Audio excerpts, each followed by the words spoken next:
It's been a while since the last time I uploaded a video. I believe last time I was talking about my traumatic memory loss.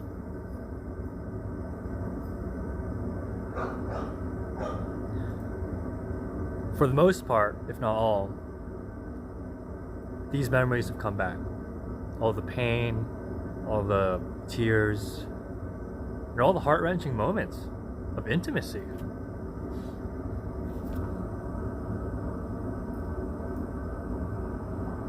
These are crucial moments in my life that I've forgotten. One instance was actually between two people. They were fighting in an online chat room, and it was getting pretty violent. One guy, we're gonna call him Franco, was threatening someone I befriended. We're gonna call him Wilson. And he said that he was going to, and he was going to beat him up. He was going to find out where he goes to school, because they're both from California. Somehow they shared that information with each other.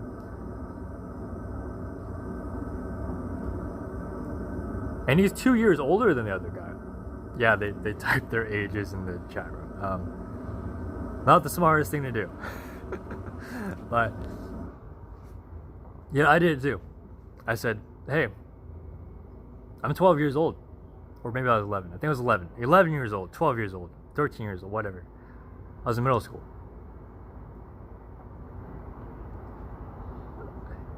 Don't beat him up. Beat me up. Come to my school. I go to Presidio Middle School in San Francisco, California. And the older guy, who's about 14, 15 at the time, said, okay, all right, I'm coming for you. And the person I befriended, Wilson, said,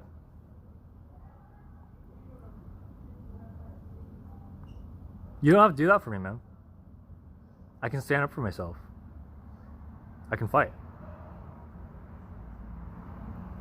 And I said, no. What this Franco person was doing was wrong.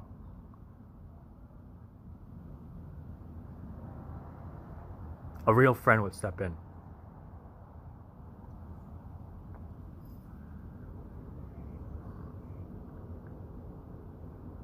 And that's when Franco just laughed and said, see you tomorrow. Exited the chat room. The part of this that became a traumatic memory was the part where he actually did show up to my school. But funny story. Apparently I believe the FBI or something caught wind of this, because this was a private chat room online, and my school was contacted. Apparently they knew what was going to happen. They knew some 14-year-old kid was going to try to infiltrate my middle school and try to beat me up. And all they needed from me was to confess, that there's something that's going to happen. I should keep myself safe, all that. The traumatic part of this was that right before I left the chat room myself, my friend Wilson said, by the way, Benjamin, well, he didn't say my name, but my chat room name, which is the same name as my YouTube channel, and said,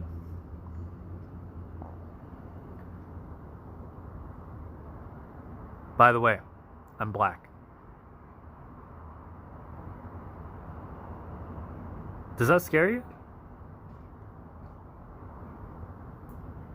I was taken aback by this. I mean, I was only 12, 13 at the time. I didn't have too many black friends. I went to pretty much an all Asian elementary school. Majority of my middle school was either white or Asian, and there was sprinkling of other races as well. It's probably not an accurate portrayal of the Presidio Middle School population.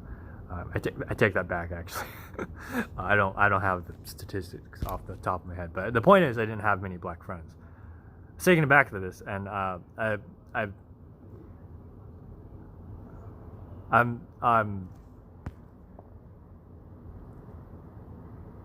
like to think I didn't have any prejudices, but I said,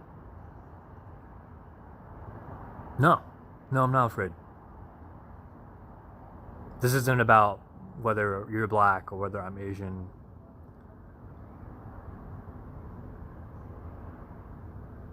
And how that makes a difference in a fight, if that even makes sense.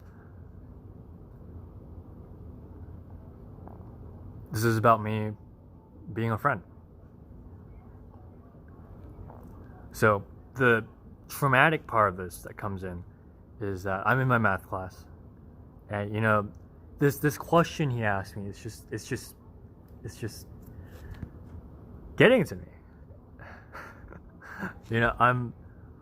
I'm standing up for him, but at the same time I'm just telling myself, wait, there is this part of me that feels like I need to confront this.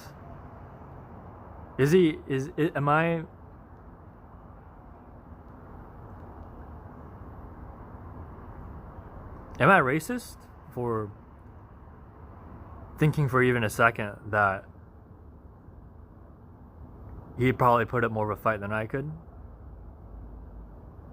I mean, there was no reason why that would be the case. I was pretty fit for a 12-year-old. I'm sure he was as well, because I met him later on in college. I'm gonna keep that a secret. I'm not gonna say his name. I'm not gonna say who he is. It's a funny story.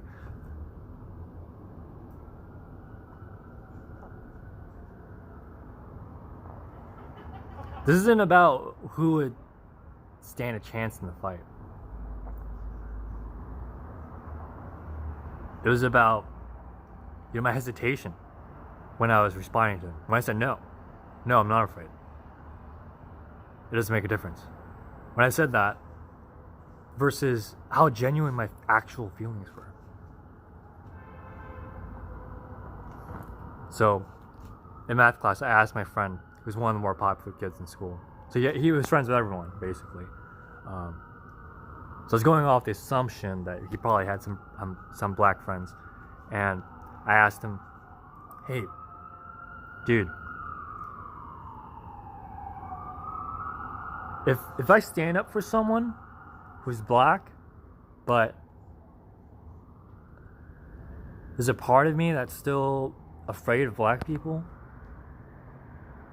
and that's when it hit me when I was in the classroom, because I was bullied by a black guy in my elementary school.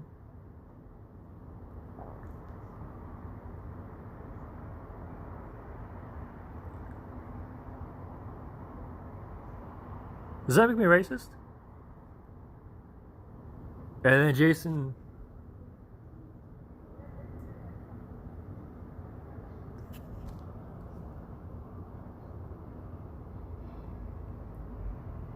who was the name of my friend?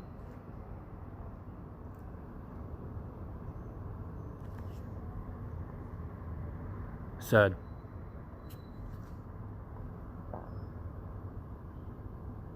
"Well, what do you think?" He turned the question back on me. Yeah, that's when that's right then, right there, when I was trying to sort out this mess in my head. That's when I kind of had a breakdown in class. Started crying.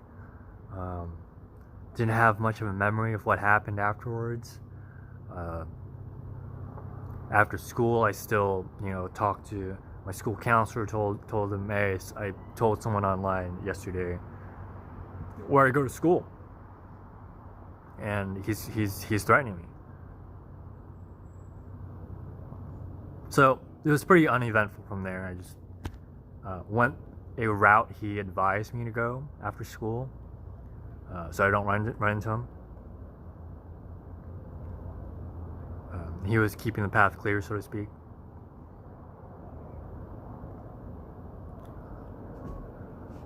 And later on, this would come back to haunt me. I met both of them. And they both treated me well, as friends.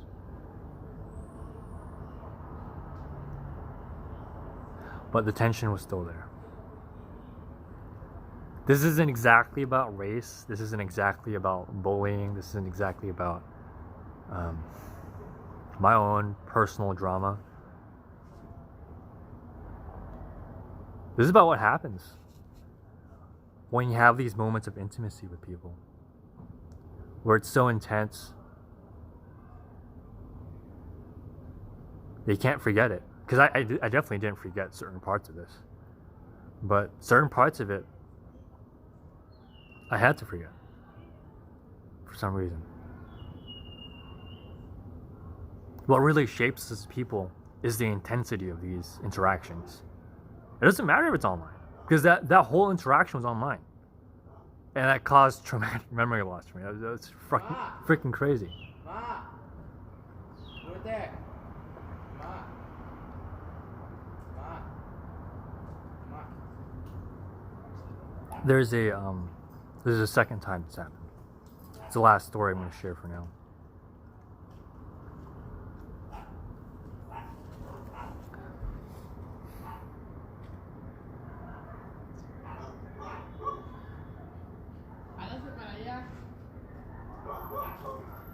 Last year, I discovered what it really meant to be who I am.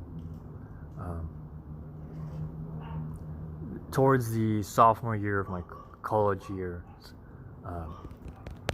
I discovered that there was this organization on campus that was promoting ideas like polyamory, things that were more non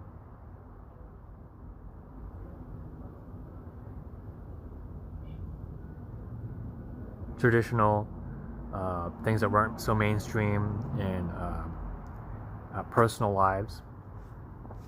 And the idea intrigued me. Wow, being in love with multiple people. That's really interesting. I wonder if that's something that I could experience one day. I wonder if that's absolutely a fact, that anyone can be in love with more than one person. That we aren't biologically programmed to just get married and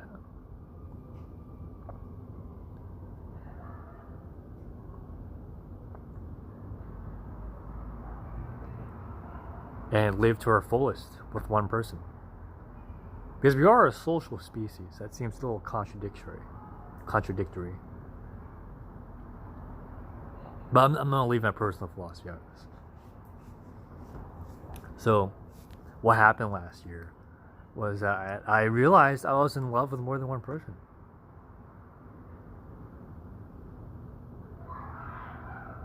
One person I met in college. Another I met in college as well. And farther back, I realized I did love someone in high school. It's just that the feelings took time to manifest.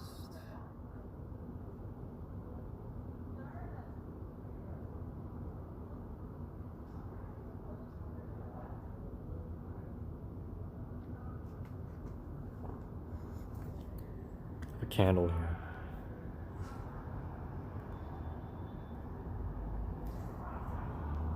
I like using it as a medium when I speak. This goes for all sorts of conversations, especially conversations like this when I'm among friends. I didn't realize I had feelings for someone that I had known for, gosh, at that point, 7 years. Jeez, wow, that's a long time. It's a really long time.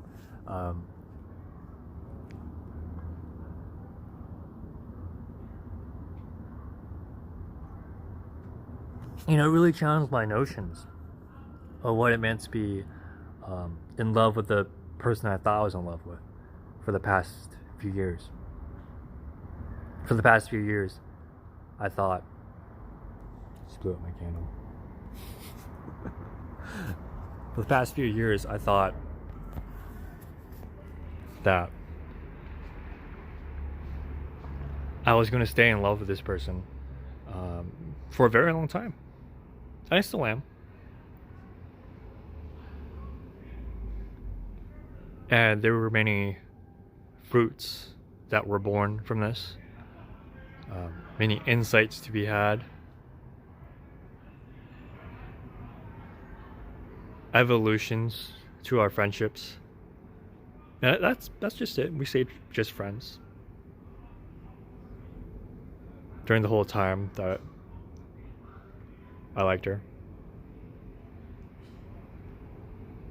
which eventually grew to more than just liking her. That lasted quite a while. Oh man, that was 4 years going on the 5th year that I've had pretty strong feelings for this person.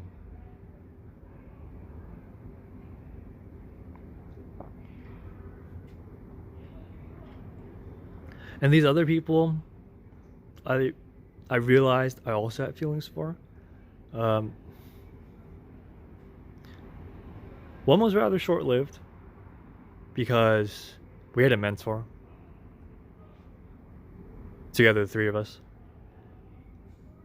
and the mentor made things very clear to us that, you know, we weren't prepared for each other. We weren't meant to be with each other at this time, if at all. And because of this mentor, thanks to him, we didn't get into a relationship that would probably have many mishaps. We also stayed friends at the time being.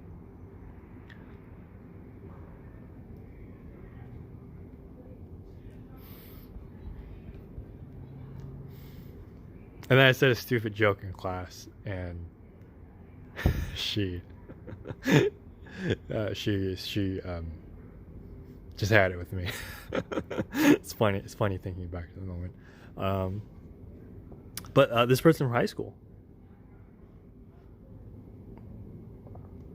I think she's the one. And I just realized that tonight, actually. Sifting through these lost memories and having them come back to me. I actually forgot that I told her that I loved her. I actually forgot that she told me that as well. That she loved me in high school. Wow. How do you forget that, right?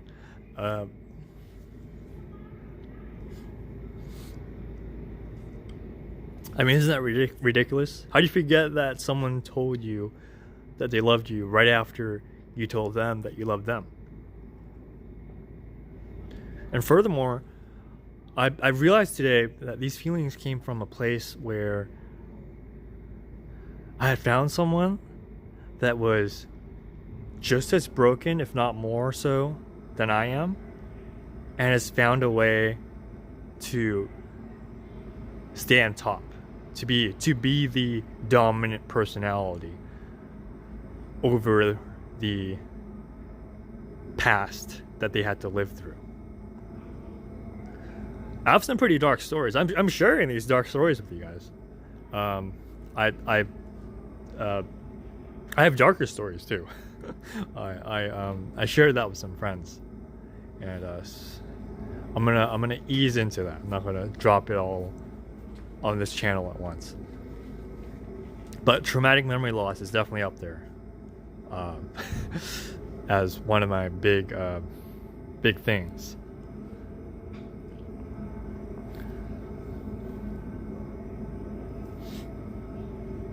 The traumatic memory here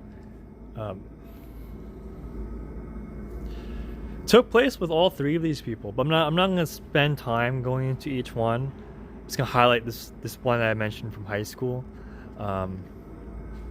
At the time, I was under a lot of stress. There were a lot of people depending on me in my sixth year of college. There were a lot of people depending on me.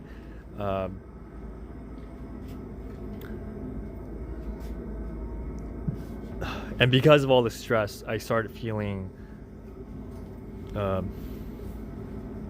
overwhelmed, suicidal even. So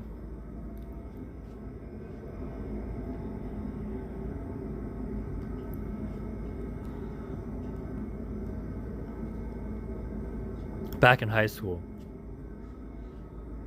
when I forgot that memory, what happened was that we said this out loud in class. After I realized I only had about 2 more decades to live, I realized my true feelings at a peak moment of stress, where as a teenager, as an 18-year-old, practically a teenager, I realized my life was going to be short. And I realized what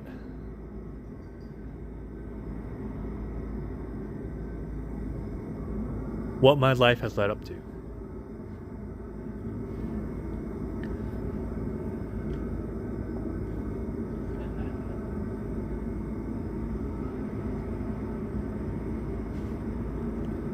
And that's how I know she's the one.